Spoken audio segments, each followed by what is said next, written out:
मी गोष्ट सांगते. मी हे बसलो होतो पट्ट्यावर गप्पा मारी. मी ना म्हणलं मी मला नाही रावलं. अहो म्हणलं तुमची सख्खी बहीण झाली ना आमची नणंद झाली म्हणून काय डोक्यात दोंड बोलायला सांगता का? दादा बोलायला सांगता?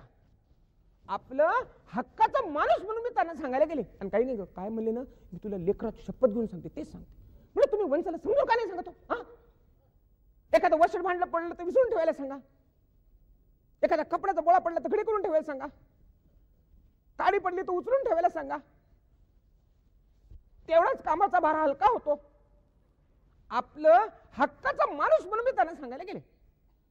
सांगितलं बरोबर मला म्हणे,